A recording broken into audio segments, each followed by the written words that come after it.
Let's turn another sketchbook sketch into a digital illustration, or let's color another sketchbook sketch digitally. Sometimes I like doing the line art also again, but you can see this is the illustration we are going to complete today. I used the Micron to do the line art, and I'm going to scan it and import it in Procreate app. Getting rid of all the extra sketches and stray marks. You can see if I switch off the background layer, you have this white from the scan.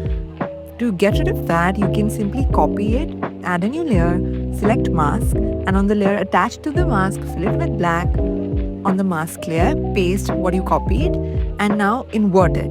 Once you merge it, you can see you've extracted the line art. This is a great way, especially if you want to later turn it to stickers.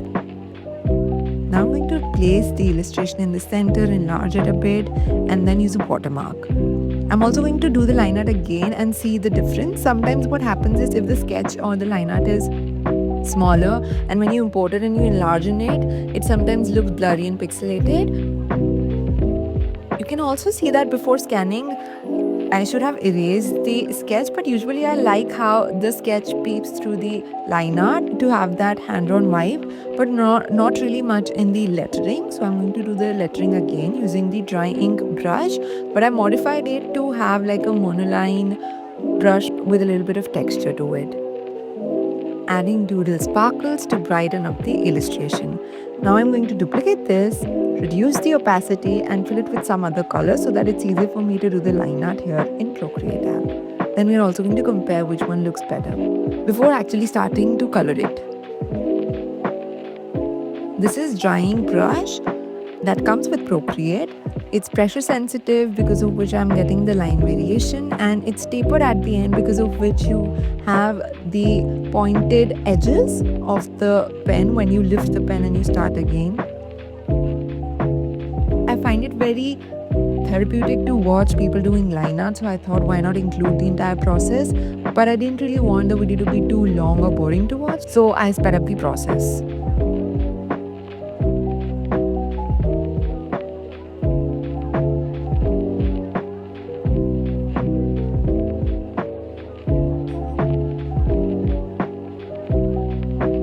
You don't actually have to trace the sketch, you're just using it as a guide to do the line art.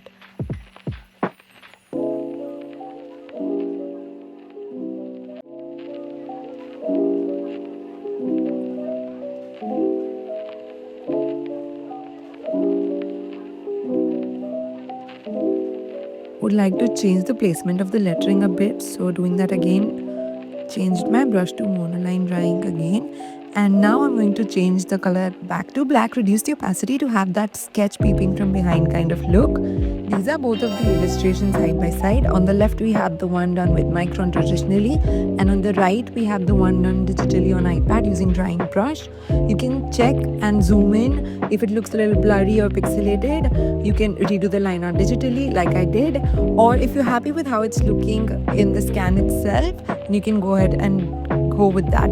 I really like how the digital one is looking right now because of how clean it's looking, but I did change the shape of the pomegranate itself, which I preferred in the original line art.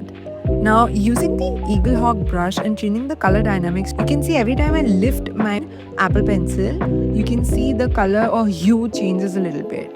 So you get that very natural and dynamic kind of vibe, and without much effort, you can have a lot of variation in the color. So it looks very interesting. I learned this from Paloma, the page on YouTube. Against watching out the green, what all hues you might get. And yeah, color picking won't really help because as soon as you lift the Apple Pencil, any random color would show up. So be mindful of that. If you don't really like very drastic changes, keep the percentage of hue under stroke jitter very, very low.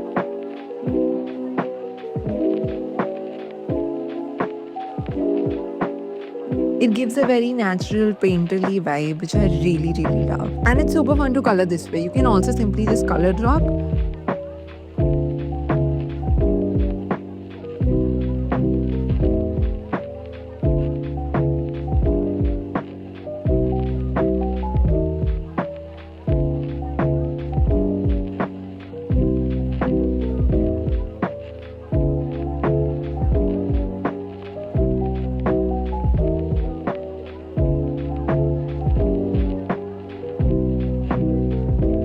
going to add a new layer, change it to multiply with a soft purple shade, adding a little bit of shadow. Now these shadows are the one that are casted because of some object on top of the other. Again, adding a new layer, changing it to soft light, and with black adding the shading on all the parts of the illustration. So one sides of the leaves, a little bit on the pomegranate. It basically gives you a little darker shade colored layer.